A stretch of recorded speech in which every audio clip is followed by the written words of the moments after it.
Hello, everybody. Welcome to another daily dose of gaming news and all that good stuff. And as always, also published on Rumble, on Patreon, and anything else I usually go about on Twitter X.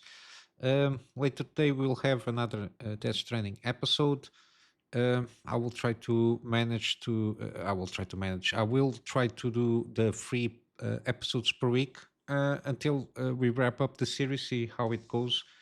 I think I can be able to finish up the game in the meantime. Yeah, other than that, we got complete gameplay series here on the playlist on the main page of the channel if you want to catch up with anything there else, and also the gameplay demos. Again, when I have time, I will be able to get around and play more demos throughout my wish list that I have there on Steam. Other than that, let's go to the news. Not much happening, but we got some rumored leaks or leaks rumors in that category. This time from Kepler L2. This is a name that I've seen sometimes here and there regarding rumors with hardware. And usually it's tends to, I don't know, 50-50 at least, but it's a very reliable source in terms of what usually tries to put out here.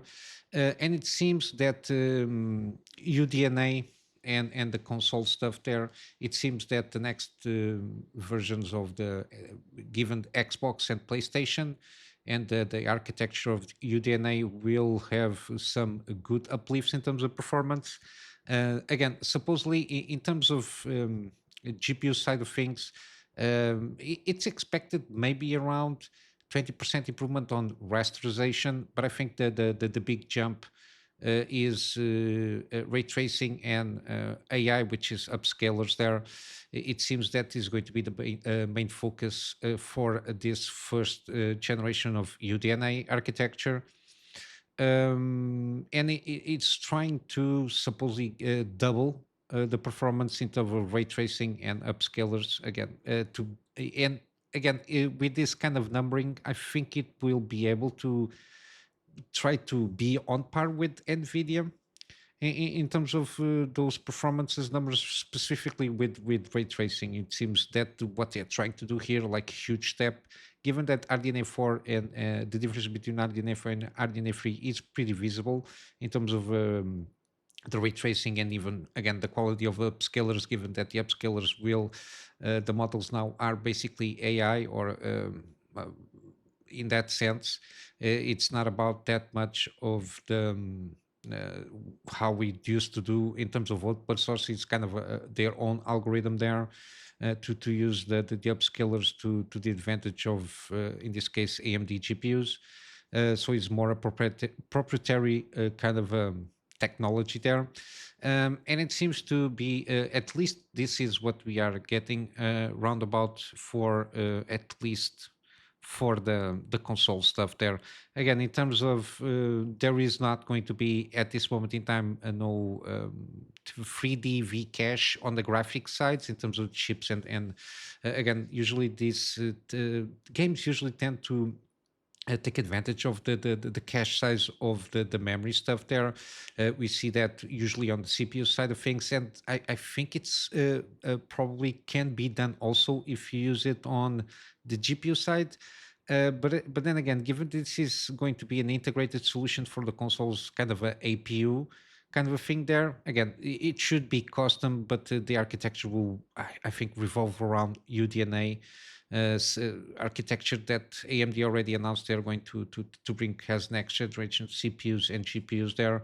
And I think the APU side of things is going to be used for the consoles. I think it seems to be the best positioning there, given I think even in terms of manufacturing, it will be a little bit simpler.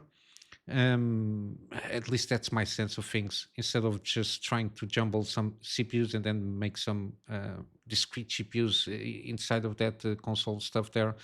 It seems to me what they're probably going to try to do is kind of use an APU kind of a thing there. And given the again the changes in architecture from Ryzen and even RDNA, they're going to put everything in a unified architecture. Seems to be the way they are trying to go about and at least gain huge amounts of advantage, especially on the ray tracing and again AI capabilities. Usually, it's for the upscalers, I assume, and again, I suppose that some AI capabilities might be able to be delivering some ray tracing performance uplifts. That's my perception of things. But yeah, again, we'll have to wait until they announce the new consoles, and probably we can get some deep dives on what they're trying to use to make these huge improvements from generation to generation, specifically on the console side of things. Again, for desktop or DIY market, I'm not sure how they're going to approach this. But we've been seeing, for example, the Zen 6 huge uplifts, especially in IPCs. Um, and supposedly the new AM6 platform that eventually will come up. I think it's Zen 7 will be on that platform. That I think they're going to make a new kind of baseline in terms of cores that are going to bring on the lineup there. I think there is an increase on cores, yes, specifically on the lower end, and again, it will scale up to the higher end of things there. But yeah, interesting stuff there, especially regarding the ray trace performance. But then again, the fact that we got more ray trace performance, that doesn't, the fact that you have, for example, two times ray tracing performance, that doesn't mean that is going to have double frames. It doesn't work like that. But it's going to be a more smoother experience for sure. And I assume that in terms of development of the games, it will be a little bit easier to launch games with a little bit more details again. But then again, ray tracing for me, for the cost that it takes for at the moment, even on NVIDIA side of things, I don't. It's a huge hit in terms of the FPS to try and get a little bit more prettier frames. But yeah, that's what we got at this moment in time. And continuing a little bit with this, we got some testing done with Unreal Engine 5.6, which is the latest one that was launched, the latest version. Uh, and it seems to, again, I'm not sure how fixed the stuttering is or the CPU load is regarding Unreal Engine games. Again, this is a testing made from a tech demo, so there is a lot of caveats there. But even from that tech demo, which is the Paris whatever, the Paris tech demo, it was tested, sorry, with the 5080 RTX 5080 default settings, hardware lumen, so it really pushes a little bit on the GPU side of things, and CPU limited scenarios side by side. Again, I assume that's some settings that can be made for this tech demo. Supposedly, GPU performance estimated to improve a little bit, around about 25%, which is always good. The most important is CPU performance, given that it gets an uplift in terms of 35% with more stable frame times as well. This is very important, which is one of the issues with Unreal Engine. Even with Unreal Engine 4, from time to time, you see these kind of issues, even though with more powerful hardware you can overcome that by basically brute forcing yourself out of that issue. But Unreal Engine 5, especially more open world scenarios there, when you have more, I don't know, routines to be loaded from and more utilization from the CPU, got a lot of inconsistent frame times, which usually brings down the FPS, and the experience can be a little bit removed of what supposedly should be having. But yeah, hopefully are starting to addressing this situation on the CPU.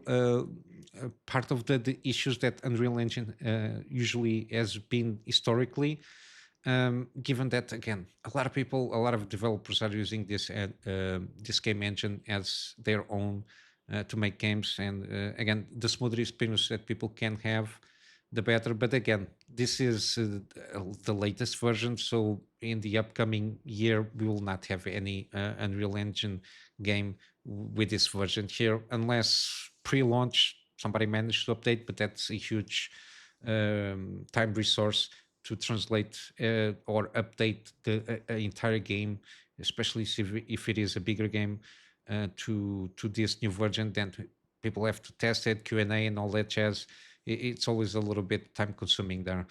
But yeah, hopefully we'll start to seeing these issues addressed, and games come a little bit smoother and kind of less demanding on the hardware per se.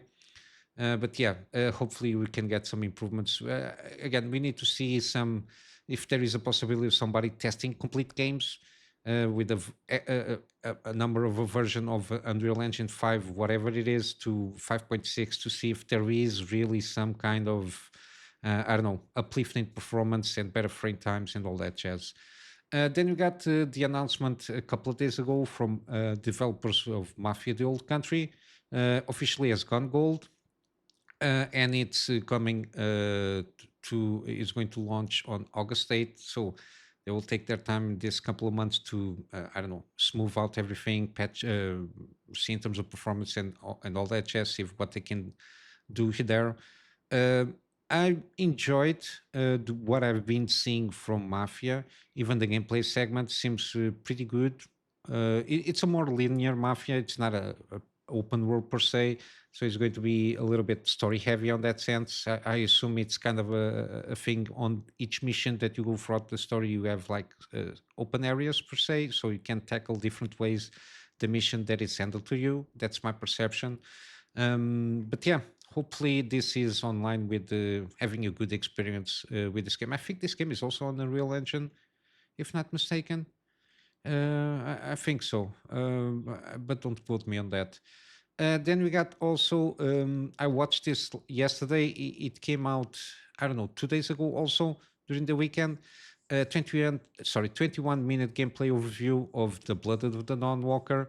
I'm pretty curious and to a certain extent excited about this game. Again, this studio at this moment is basically filled and packed with a lot of ex CD Projekt Red developers and some ex game directors, I think, and with higher roles that they had on CD Projekt Red. They basically founded the Rebel Wolves here, and we got some interesting stuff here in terms of gameplay.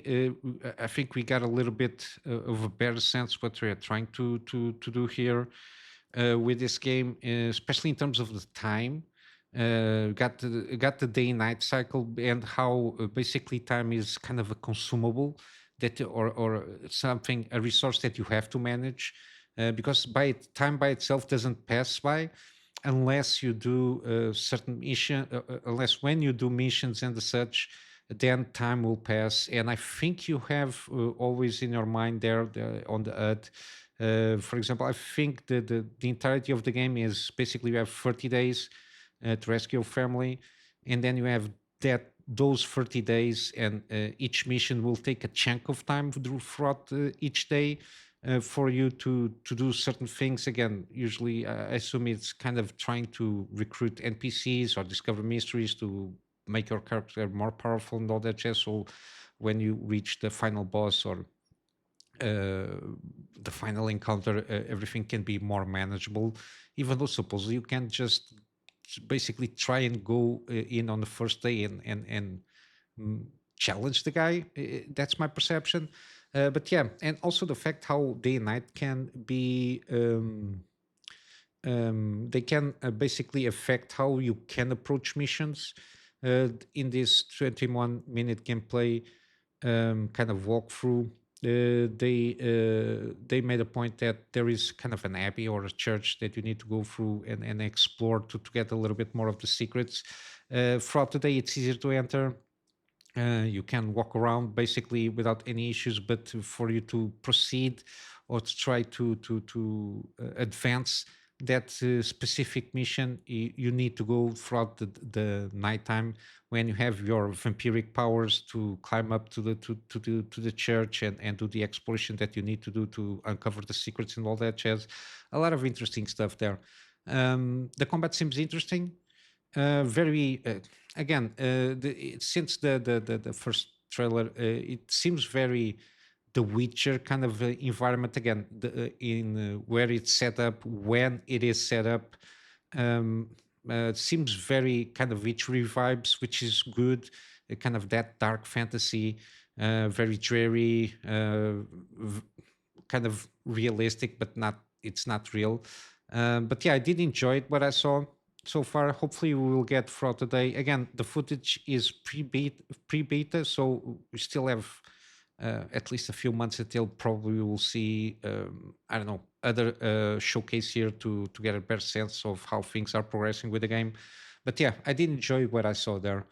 And then lastly, we got here Monster Hunter Wilds. Supposedly, the title update 2 will launch by the end of this month. But lately, there is been a kind of a huge batch of negative reviews on Steam of this game, and from what I understand, it's basically the fact that they are not very much concerned, or at least in terms of priorities, addressing the performance issues from the PC side of things. It seems that things are a little bit rough around the edges still. Since launch, there seems to be not a lot of improvements in terms of optimizations. And still a lot of people getting like random crashes, I assume video memory leak or something like that, a lot of stuttering. People have to work around with a lot of stuff to try and get a decent experience with the game. But yeah, other than that, they are launching the title updates as announced. I just hope that they really start focusing on that those PC optimizations, so people have a better experience. Because you can launch all the content that you want, if people cannot play that content or have a horrible experience trying to play that content. And given that the more content that you launch, if your baseline of the main game is not well optimized, the more content that you had, it starts piling up and compounding the issues that people are having, which I think it's one of the main cases. And yeah, on the Steam page, it's already been from mixed reviews in the overall side sense of things. And I think that it's overwhelmingly negative on the recent reviews, which is not a good sign. And again, that eventually will start impacting the sales. But yeah, hopefully they can address as soon as possible this PC optimization situation, or else I think it will reflect badly on the sales there. But yeah, in terms of news, this is what I got. Just going to wrap up here. So with some gaming deals, we got Black Myth Wukong still on sale, 20% off.